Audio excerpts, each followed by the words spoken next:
बाळ येतो, आईला विचारतो, आई आई आई आई माझ्या बाबाचं नाव काय, माझ्या बाबाचं नाव काय, माझ्या बाबांचं नाव काय. विचारलं जातं. आईच्या डोळ्यातून पाणी येतं. वडिलांचा शब्द बाहेर पडत नाही, बाबाचं नाव बाहेर पडत नाही. 1 दिवस झाला, 2 दिवस झाला, 3 दिवस झाल्यानंतर शेवटी 1 दिवस असा येतो, त्याच गुरुकुलामध्ये त्याच गुरुच्या सानिध्यात शिक्षण घेत असताना गुरुच्या मुखारविंदातून शब्द बाहेर पडतायत, बापाचे संस्कार जसेची तसेच आबादीत घेऊन तू माझ्या गुरुकुलामध्ये आलात बाळा. हे शब्द निघाल्यानंतर तोच बाळ आपल्या गुरुदेवांना विचारतो, गुरुदेव, गुरुजी माझ्या बाबांचं नाव काय. आईला विचारल्यावर आई पण सांगत नाही, आईला विचारल्यावर सांगत नाही. आई त्या ठिकाणी मौन व्रत धारण करते, नाही सांगणार बाळा, 1 दिवस आल्यावर सांगेन, परंतु सांगायला तयार नाहीत. तेव्हा विचारलं जातं, सांगितलं जातं, बाळा तुझ्या बाबाचं नाव उत्तानपाद. उत्तानपाद म्हटल्याबरोबर मी राजाचा युवराज आहे, मी राजमहालामध्ये राहायला पाहिजे. ही परिस्थिती कशी झाली याचा विचार त्याच्याकडे नाही, फक्त राजाचा मुलगा आहे हे जेव्हा लक्षात येते, गुरुकुलातून तोच पोरगा धावत धावत धावत राजमहालामध्ये येतोय. राजा सिंहासनावर बसलेला असतो, मांडीवर जाऊन बसतो आणि बाबांना बिलगुन मिठ्या मारून त्यांचे चुंबन घेतो. त्यांना सांगतो, मी ध्रुव तुमचा मुलगा, मी तुमचा मुलगा. पुन्हा पुन्हा सांगू लागतो. कितीतरी काळानंतर बापाचं दर्शन होते, त्या बाळाला किती आनंद झाला असेल. पुन्हा पुन्हा मिठ्या मारतो. बाळाचं मुखकमल पाहिल्यानंतर, ते संस्कार पाहिल्यानंतर उत्तानपादाला एवढा आनंद होतो की माझ्या बाळाला माझ्या पत्नीने किती चांगले संस्कार दिले. परंतु जेव्हा दुसरी पत्नी येते आणि तीच पत्नी अवास्तव शब्द काढते आणि सांगते, बाळा चांगलं झालं, तुझ्या बाबाची आणि तुझी भेट झाली, चांगलं आहे, परंतु लक्षात घे, बाबाची तुझ्या वडिलांची मांडी तुला प्राप्त होणार नाही. का रे बाबा.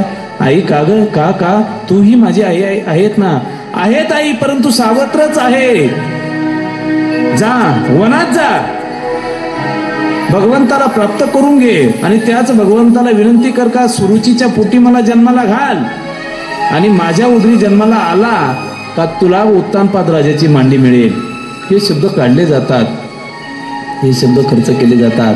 तो बाळ आईजवळ येतो, आईला घडलेला प्रकार सांगतो आणि हे कठोर शब्द त्याच्या हृदयाला लागतात.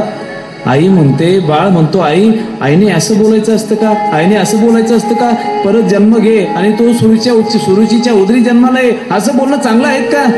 सुनीती म्हणते, बाळा तुझी आई जास्त जरी बोललेली असेल परंतु ते तुझ्या हिताचं बोलली.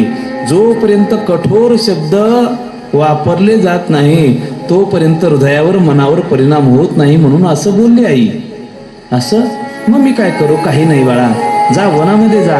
आईने सांगितलं ना तुझ्या आईने, जा वनात जा. काय करू. काही नाही, भगवंताच्या प्राप्तीसाठी. ज्ञान नाही.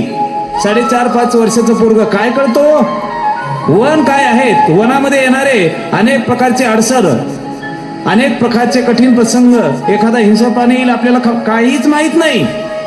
आईने सांगितलं ना वनात जा, ते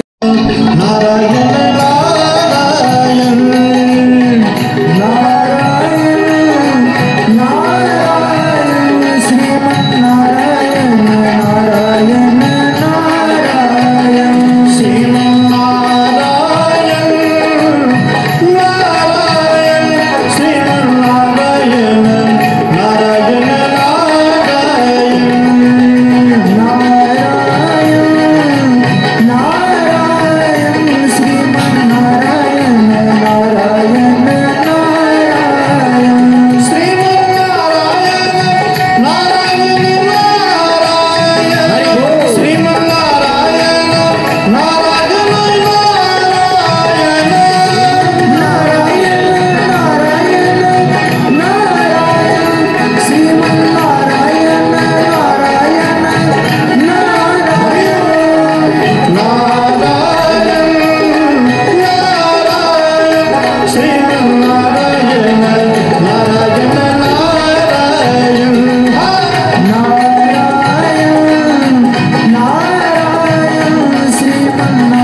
महर्षी नारद त्या ठिकाणी येतात. नारायण नारायण जप चालू आहेत. बाळाला विचारलं जात, अरे खेळण्याचे दिवस आहेत ना, खेळ सोडून ह्या ठिकाणी भगवंताच्या प्राप्तीसाठी काळ वेळ नाम वयाचा विचार केला जात नाही साधू बाबा. फक्त भगवंत जेव्हा इच्छा झाली, जेव्हा मनामध्ये वैराग्य निर्माण झालं, विरक्ती निर्माण झाली, त्याच ठिकाणी भगवंताच्या प्राप्तीसाठी प्रयत्न केले पाहिजे. बाळाच्या मुखारविंदातून तेच आलेले वाक्य नारदांना भावतात आणि सांगतात, काही नाही, ओम नमो भगवते वासुदाय देवाय या मंत्राची दीक्षा दिली जाते आणि तोच बाळ वनामध्ये जातो. 1 दिवस 2 दिवस पाने खाऊन वारा पिऊन त्या ठिकाणी आपले दिवस काढत पुढे सरसावतोय. महिना जातोय, 2 महिने 3 महिने, भगवंताची प्राप्ती जेव्हा होत नाही, श्वास अवरुद्ध केला जातोय आणि आपल्या भक्ताचा श्वास अवरुद्ध झाल्यानंतर सगळी भूमाता जेव्हा तळमळ करायला लागली, तीही लोकांमध्ये जणू काय प्रलय कालाचं वातावरण जेव्हा प्रसरतंय, तेव्हा तोच भगवंत, तोच कृष्ण कन्हैया आला, तोच भगवंताचं स्वरूप त्या ठिकाणी प्राप्त होतंय. भगवंत पुढे येतात, भगवंत पुढे येतात, ध्रुवाला दर्शन देतात आणि ध्रुवाला दर्शन दिल्यानंतर ध्रुव बाळ डोळे उघडायला तयार नाहीत. भगवंत म्हणतात, अरे मी आलो, अरे मी आलो, मी कोण आहे तू, मला तुझी ओळख नाही, काही नाही. अरे तुझ्या चित्ताचं हरण करणारा हरी मी आलो, तुझ्या चित्ताचं हरण करणारा हरी आलो असं सांगितल्यानंतर ध्रुवाचे डोळे उघडतात, परंतु ध्रुवाच्या मुखातून एकही शब्द बाहेर पडत नाही. तेव्हा ज्ञानोबा सांगतात आपल्याला, ना तरी ध्रुवासी मधुवनी केले, जैसे कपोल शंख शिवतले, आणि वेदाची मती ठेले ते लागला बोलो. आपल्या हातातील कपोल शंख ध्रुव बाळाच्या कानाला, कर्णेंद्रियांना लावला जातोय, गालाला लावला जातोय आणि गालाला लावल्याबरोबर वेदाची सुद्धा मती शांत राहील, एवढ्या गोड वाणी तोच ध्रुव बाळ भगवंताचं स्तुती सुमनांनी गायन करतो, भगवंताला नामाभिधान करतोय. हरी नाव भगवंताला उच्चारलं जातं, त्याच हरीचं चिंतन केलं जातं. याचा आठवण भगवंताला नाही का? परी तुझे नाही आमचे उपकार, त्याच रूपाला आणण्यासाठी आम्हीच प्रयत्न केले ना, त्याच नामाला तयार करण्यासाठी, तेच नामाभिधान देण्यासाठी आम्ही जर तुझ्यावर उपकार करत असेल तर त्याची आठवण तुला नाही का? अरे बाबा, एक लक्षात घे, तुझ्यासाठी आम्ही एवढं समर्पण केलं नाही, एवढे साह्यास केले नाहीत. ज्या संसारामध्ये आलोय त्या संसारावर सुद्धा पाणी सोडलं, त्या संसाराचा सुद्धा आम्ही विचार केला नाही. समोडी संसार केलो देश गडी, समोडी संसार केलो देश गडी, समोडी संसार केलो देश गडी, समोडी संसार केलो देश गडी.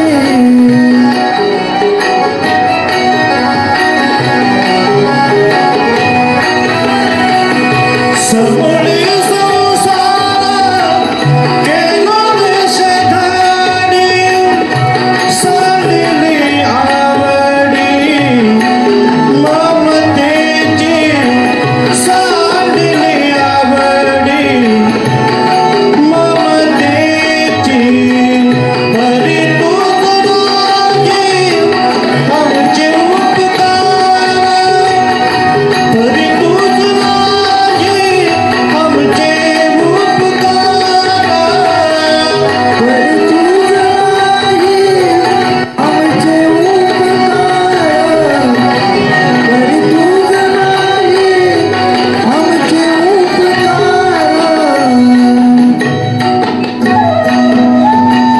देवा, सगळा संसार देश लढीला लावून टाकला देवा,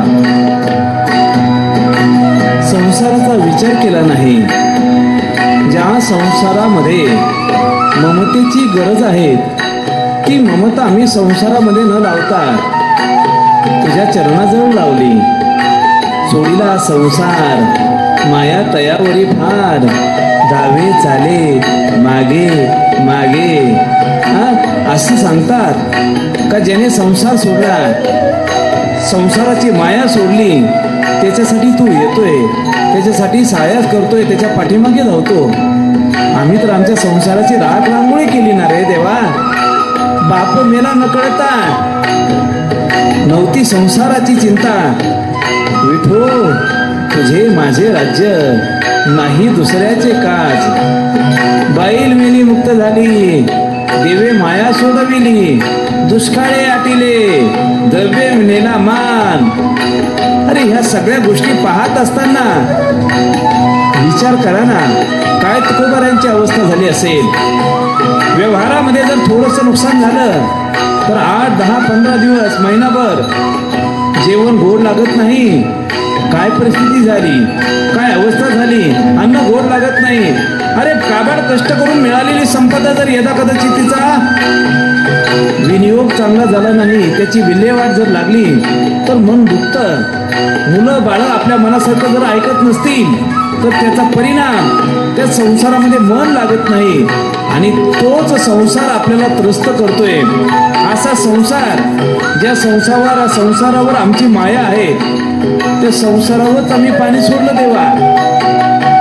आणि जी आवडी, जी ममता त्या संसाराविषयी होती ना, तीच ममता तुझ्या चरणाकडे लावल्यानंतर सुद्धा याची आठवण तुला येत नाही का?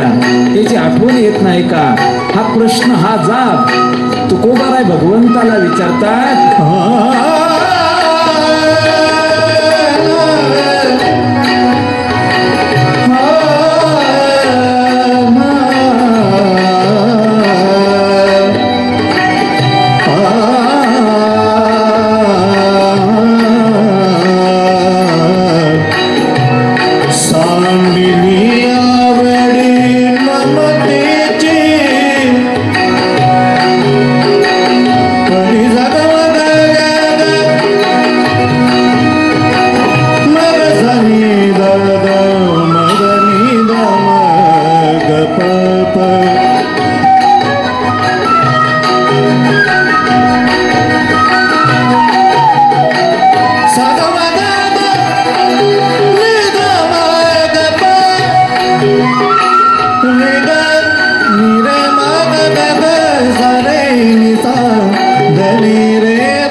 संसार केला देशभरी, सांडली आवडी ममतेची.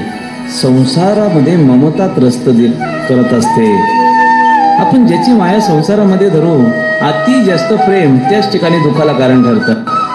आमचे गुरुजी कायम सांगतात, जेवढे पोटाचे त्रास देतात तेवढे पाठीचे त्रास देत नाही. आपली पाठ मोडण्यासाठी पोटाचे जास्त कारण ठरतात, तेच प्रयत्न जास्त करतात. ज्यांना आपण वाढवतो, ज्यांना मोठं करतो, आपलं म्हणतो, त्यांच्यापासूनच आपल्याला जास्त त्रास उपभोगावा लागतो. तो संसार, ज्या संसारावर आपण आतोनात प्रेम करतो ना, हा संसार आपल्याला घडवण्यासाठी नाही, बिघडवण्यासाठी प्रयत्न करतो. आम्ही त्या संसाराकडे पाठी फिरून टाकली. भगवंत यदा कदाचित तुकोबारायांना प्रश्न विचारत असतील, का रे बाबा, कशाला त्या संसाराकडे त्याग केला? काही नाही देवा, आमची असलेली ममता, संसारामध्ये असलेली घट्ट पकडलेली ती ममता आम्ही त्या संसारामध्ये चिटकून दिली नाही, आम्ही तुमच्याकडे लावली. तुकोबराय गोड दृष्टांत देतात. वाट पाहे मेघा बिंदू, नेघे चातक सरिता सिंधू. आमची तुमच्याविषयी जी निष्ठा आहेत ना, ती निष्ठा सामान्य निष्ठा नाहीत.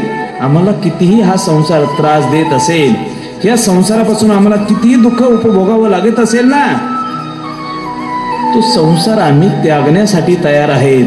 त्या संसारावरची माया, ती ममता आम्ही टाकण्यासाठी तयार आहे. आम्हाला त्या मायेची, त्या ममतेची गरज नाही, त्या संसाराची गरज नाही. या संसारासाठी लागणारे जे विकार आहेत, लोभ, दंभ, काम, क्रोध, अहंकार, याच्या विना संसारामध्ये मनुष्याची प्रगती नाही बरं का.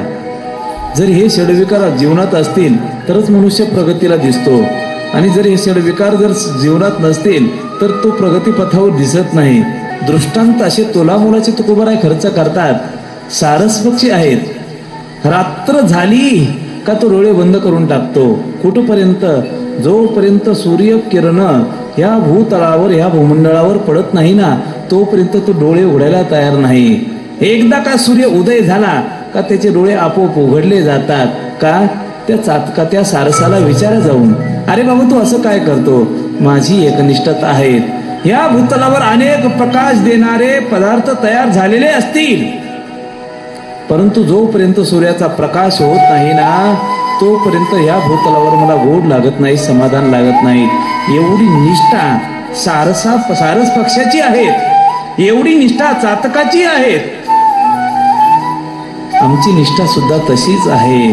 आम्हाला कितीही हा संसार त्रास देत असेल, या संसारापासून आम्हाला कितीही दुःख उपभोगावं लागत असेल ना, तो संसार आम्ही त्यागण्यासाठी तयार आहेत. त्या संसारावरची माया, ती ममता आम्ही टाकण्यासाठी तयार आहे. आम्हाला त्या मायेची, त्या ममतेची गरज नाही, त्या संसाराची गरज नाही. या संसारासाठी लागणारे जे विकार आहेत, लोभ, दंभ, काम, क्रोध, अहंकार, याच्या विना संसारामध्ये मनुष्याची प्रगती नाही बरं का.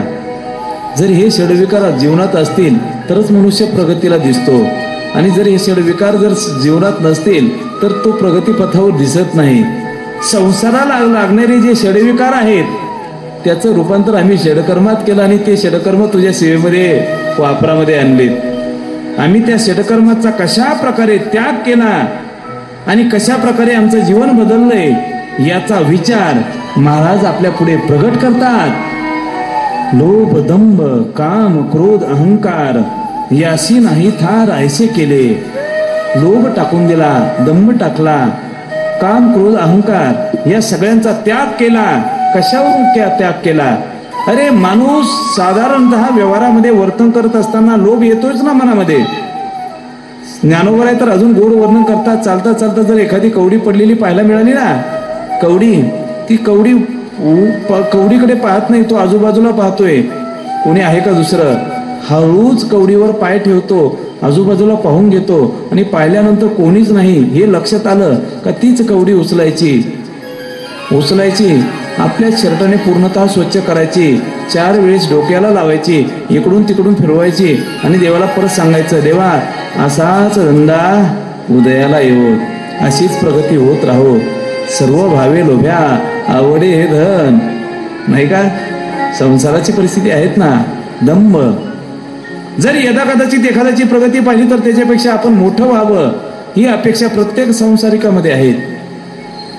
शेजारच्याला जर शेतामध्ये थोडंसं जास्त धान उत्पन्न झालं तर आपल्याला त्याच्यापेक्षा जास्त कधी प्राप्त होईल, तोपर्यंत आपल्या मनामध्ये सुख समाधान प्राप्त होत नाही. आपल्याकडे आहेत त्याच्या समाधानी नाही माणूस. आपल्यापेक्षा समोरच्याकडे जास्त कसं आहे त्यांनी दुःखी जास्त आहे. दंभ, तुकोबराय म्हणतात, दंभ मान चेष्टा हे तो शुक्राची विष्ठा, डुकराची विष्ठा आहेत. त्या गोष्टी आमच्या जवळ यायलाच तयार नाहीत. कामाचा विचार करत असताना तुकोबराय म्हणतात, पराविया नारी माऊली समान गेले हे नेमून ठाईचे ते जाई हो तू माते नकरी सायास आम्ही विष्णुदास तैसे नहो. कामाचा परित्याग केला, क्रोधाचा. जेव्हा एकनाथ महाराज संध्यावंदन करत असताना एक व्यक्ती येतोय, आपल्या पत्नीच्या पाठीवर उडी मारून बसतोय आणि उडी मारून बसल्यानंतर एकनाथ महाराजांचं लक्ष जातंय. लक्ष गेल्यानंतर साधारणतः आपल्या पत्नीचं नुसतं नाव जरी घेतलं, पदराला हात जरी कोणी लावला, किती राग येतोय, किती राग येतो. त्या मातेच्या पाठीवर जेव्हा जाऊन बसतोय, बसल्यानंतर एकनाथ महाराज सांगतात, आपल्या घरी आलेले अतिथी तुझ्या पाठीवर सोप्पा म्हणून बसलेले आहे, बाई पाडशील तू, थोडस लक्षात, हळूच हळूच हळूच. मैयाचा त्या मातेचा आवाज येतोय, पंडिताला वागवण्याची मला सवय आहे बरं का, मी पाडणार नाही, काळजी करू नका. पाठीवर बसलेला माणूस गात्र गलित होतो आणि विचार करतो, यांना बनवलं कसं असेल, कसं बनवलेलं असेल. भगवंताने क्रोध नाहीयेत, अहंकार. थोडस जर आपल्याला काही प्राप्त झालं तर अहंकार दाटून येतोय, परंतु तुकोबारायांना अहंकार सुद्धा स्पर्श करत नाहीत. काठीने मारल्यानंतर मम्माजी गोसावी काठीने मारतात आणि काठीने मारल्यानंतर संध्याकाळी मम्माजी गोसावी कीर्तनाला आले नाही. कीर्तनाला का आले नाही म्हणून तुकोबाराय विचार करतात, मला काठीने मारत असताना मम्माजी गोसाव्यांच्या हाताला फोड आलेले असतील ना, हाताला फोड आलेले असतील म्हणून त्यांना येण्यासाठी विलंब झाला. कीर्तन बंद करतात, वाटीमध्ये तेल घेतात आणि मम्माजी गोसाव्याच्या घरी जातात. मम्माजी बुवा मी आलो, तुकोबा आलो, तुकोबा मी आलो. कशासाठी रे बाबा? मारलं म्हणून तुला राग आला असेल ना, अहंकार तुझा दुखवलेला असेल ना. नाही नाही म्हणे बाबा, तुम्ही कीर्तना आलेले नाहीत ना, आज तुमच्या हाताला छाले पडले असतील, फोड आलेले असतील, त्याला तेल लावण्यासाठी आलोय, त्याला तेल लावण्यासाठी. लोभ, दंभ, काम, क्रोध, अहंकार एकही राहायला तयार नाहीत. ह्या सगळ्यांना काढून दिलं, यांची नाही थार ऐसे केले. यांना जवळच येऊ दिलं नाहीत, यांना जवळ येऊ दिलं नाही महाराज. परंतु अशाही परिस्थितीमध्ये अपेक्षा तर मात्र धनाची जर प्रत्येकालाच असते ना. प्रत्येक व्यक्ती चारही आश्रमांचा विचार करा, चारही आश्रमांची धुरा धर्म अर्थ, या अर्थावर चारही तीनही आश्रम चालू असतात. धर्म अर्थ काम मोक्ष या चार गोष्टींचा विचार करत असताना अर्थ जर मुबलक असेल तर धर्म घडतो, अर्थ जर मुबलक असेल तर काम घडतोय, आणि काम जर व्यवस्थित घडला तर मोक्षाची प्राप्ती होते. विचार करा, त्याच अर्थासाठी त्याच धनासाठी जर तुम्ही प्रयत्नशील असालच ना. तुकोबारायांना भगवंत प्रश्न करतात आणि प्रश्नाचं उत्तर देत असताना तुकोबाराय म्हणतात, ते धन सुद्धा, त्या धनाचा विचार सुद्धा आमच्या मनातून बाहेर गेला. कारण का, ज्या धनाचा विचार केला जातो ते धन बाकीचा मूर्तिका मातीसारखं आणि पाषाणासारखंच आहेत ना. पाषाणामध्ये आणि धनामध्ये फरक तरी काय राहिला? कोणताही धातू असू द्या, तो कशातून निघतोय? खाणीतूनच निघतो ना. सोनं असू द्या, पितळ असू द्या, तांबा असू द्या, कोणताही धातू बघा, पाहत असताना फक्त आपली दृष्टी वेगळी असते आणि संतांची दृष्टी वेगळी असते. तुकोबाराय म्हणतात, देवा यदा कदाचित आमच्याकडे पाहण्याची दृष्टी वेगळी असेल तुमची, धनासाठी आम्ही तुमची भक्ती करतोय, तुमच्या जवळ येण्याचा प्रयत्न करतो, विचार सोडून द्या. माती ज्याप्रमाणे आहेत, पाषाण ज्याप्रमाणे आहेत, त्याप्रमाणे आम्ही धनाकडे पाहतोय. धन कन घरोघरी, पोट भरे भिके वरी, जतन ती करी कोण गुरे वासरे. व्यवहार शिकवतात आपल्याला. भगवंताची एवढी एकनिष्ठता आहे त्यांना, त्या ठिकाणी धनाचाही सुद्धा मोह नाहीत, काम क्रोधादी विकार सुद्धा त्यांच्या पुढे नाही. सगळ्या गोष्टींचा परित्याग करून जसे भगवंतासाठी तुकोबाराय प्रयत्न करतात, संत तेव्हा ज्या धनाकडे पाहतात आणि धनाकडे पाहिल्यानंतर त्याच संतांची दृष्टी कशा प्रकारे असते या ठिकाणी आपल्याला तुकोबाराय सांगतात. मृत्तिका पाषाण तैसे केले धन, मृत्तिका पाषाण तैसे केले धन, मृत्तिका पाषाण तैसे केले धन, मृत्तिका पाषाण तैसे केले धन, मृत्तिका पाषाण तैसे केले धन, आपले ते कोण परमेनो, आपले ते कोण परमेनो, आपले ते कोण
मृत्तिका पाषाण तैसे केले धन, आपुले ते कोण परनेनो. तुकोबाराय म्हणतात, देवा यदा कदाचित आमच्याकडे पाहण्याची दृष्टी वेगळी असेल तुमची. धनासाठी आम्ही तुमची भक्ती करतोय, तुमच्या जवळ येण्याचा प्रयत्न करतो. विचार सोडून द्या. माती ज्याप्रमाणे आहेत, पाषाण ज्याप्रमाणे आहेत, त्याप्रमाणे आम्ही धनाकडे पाहतोय. धन कन घरोघरी, पोट भरे भिके वरी, जतरती करी कोण गुरे वासरे. व्यवहार शिकवतात आपल्याला. भगवंताची एवढी एकनिष्ठता आहे त्यांना, त्या ठिकाणी धनाचाही सुद्धा मोह नाही. काम क्रोधादी विकार सुद्धा त्यांच्या पुढे नाही. सगळ्या गोष्टींचा परित्याग करून जसे भगवंतासाठी तुकोबाराय प्रयत्न करतात, ते प्रयत्न करत असताना सर्व संग परित्याग करून तुकोबाराय भगवंतासाठी, भगवंताच्या भेटीसाठी, भगवंताच्या प्रयत्नासाठी, भगवंत मिलनासाठी प्रयत्न करतात. दृष्टांत देतात. एखादी उपवर झालेली कन्या जेव्हा एखाद्या कुटुंबामध्ये जन्माला येते, जन्माला आल्यानंतर ती मोठी लहानशी मोठी होते. मोठी झाल्यानंतर तीच कन्या जेव्हा मोठी होते, मोठी होत असताना तिचे आईबाप विचार करतात की आपली कन्या, आपली मुलगी कोणाच्या तरी घरची सून होणार आहे, कोणाच्या तरी घरी जाणार आहेत, कोणाच्या तरी घरी जाणार आहेत म्हणून तिला वाढवण्यासाठी प्रयत्न करतात, तिला समजावून सांगतात, तिचे शालिन्य जपतात, एवढं मोठं करतात ना तिला, का तिच्या मनामध्ये मोठं झाल्यानंतर भाव दाटतोय का मी ह्या घरामध्ये जरी जन्माला आलेली असेल, मनापासून माझे सगळे लाड केलेले असतील, परंतु नातं मात्र मला दुसऱ्या परिवारासोबत जोडावं लागेल, या परिवाराचा परित्याग करावा लागेल. तीच मुलगी विचार करते. लग्नाचा दिवस उजाडतोय, डोक्यावर अक्षदा पडतात आणि प्रारब्ध वशामध्ये ज्या कुटुंबामध्ये जाते ना, प्रारब्ध वशामध्ये त्याच कुटुंबाला दैन्य दरिद्र प्राप्त होतं. पाहत असताना आपला माहेरचा प्रवास आणि सासरचा प्रवास, या दोन प्रवासामध्ये तिला जमीन आसमानचा फरक पाहायला मिळतोय. रडे अलंकार, दैन्याची एकांती, ही अवस्था प्राप्त होते. आणि ही अवस्था प्राप्त झाल्यानंतर इकडे माहेरचं भरपूर आहेत, धनद्रव्य सगळ्या गोष्टी अनुकूल आहेत, भरपूर आहेत, आणि आपण एका झोपडीमध्ये राहतोय. झोपडीमध्ये राहत असलेल्या त्या मातेला विचारा, तुझी झोपडी श्रेष्ठ आहेत का माहेरचा राजमहाल श्रेष्ठ आहेत? ती फक्त एकच सांगते, माझी झोपडीच त्या महालापेक्षा मोठी आहेत. कारण का, ती माझ्या पतीची आहेत, माझ्या नवऱ्याची आहेत, माझ्या पतिदेवांची आहेत. तिला ती श्रेष्ठ वाटते. संसारामध्ये अनेक उपहार असतील, अनेक धन असतील, परंतु त्या धनाचा, त्या उपहाराचा विचार तुकोबाराय मातीप्रमाणे करतात, पाषाणाप्रमाणे करतात. त्या धनाविषयी त्यांना लोभ वाटत नाही. का, माझ्या पांडुरंगाची भक्ती ही त्याच्यापेक्षा श्रेष्ठ आहे. माझ्या पांडुरंगाची भक्ती धनापेक्षा कितीतरी पट श्रेष्ठ आहे. ती श्रेष्ठत्व असणारी भक्ती ती मला पाहिजे देवा. मला तुझं नातं, मला त्या नात्याची अपेक्षा आहे. ही अपेक्षा व्यक्त करत असताना अनेक भक्तांचा विचार आपल्या पुढे समोर येतोय का धनाची अपेक्षा भक्ताला नाही आहे. तुम्ही जर राका वंकाचं चरित्र जर पाहिलं ना, अरे रोज काबाड कष्ट करून लाकडं गोळा करून ज्या राका वंकांचं जीवन चरित्र चालू आहे, तेच राका वंक रुक्मिणी माया विचार करते आणि भगवंताला म्हणते, देवा का हो असे फकड भक्तही तुमच्या पदरी पडतात का, ज्यांच्याकडे काहीच नाही, एवढी दरिद्री अवस्था अशी कुठे आहेत का? माझा जर एखादा भक्त असता ना, भरपूर धनाने त्याला परिपूर्ण करून टाकला असतं, त्याला काही कमी ठेवली नसती. भगवंत म्हणतात, माझे भकड फक्कडच नाही, कितीही धन दिलं तरी त्या धनाचा स्वीकार करायला तयार नाहीत. धनाचा स्वीकार तयार आपलं स्वतःच नाहीत ना, त्याच्यावर आपला अधिभार कदापि गाजवू नये. आमचे गुरुजी होऊन गेलेत, जास्त दिवसाचा काळ नाही. एक शेठजी आलात, धनाची एक पिशवी भरलेली आणि धनाची पिशवी भरलेली त्यांच्या पुढे ठेवली. बुवा घ्या ना, घ्या, तुमच्या कशासाठी काम येईल, काम येईल. गुरुजींच्या मुखातून शब्द बाहेर पडतात, नको रे बाबा, एवढं मोठं धन नको, तू शेठचे आहे, तुझ्याकडे ते शोभा देते, माझ्याकडे मी काय पकड मानत साधू, मला काय गरज आहे त्याची, नको. अहो घ्या, नाही रे बाबा नको, अहो घ्या, नको. त्याचा अहंकार दुखवला गेला, अहंकार दुखवला गेला आणि त्याच्या मुखातून शब्द बाहेर पडतात, एवढे पैसे देणारा तुम्हाला शेठ ह्या जन्मात तरी भेटणार नाही. शब्द निघतात, महाराजांच्या मुखातील शब्द निघतात, एवढे धन देणारा परत दुसरा शेठ भेटणार नाहीत. परंतु लक्षात घे, तुझ्याही जीवनात एवढं धन प्राप्त झाल्यानंतर सुद्धा त्या धनाला लाथ मारणारा महाराज सुद्धा भेटणार नाहीत. याला म्हणतात मृत्तिका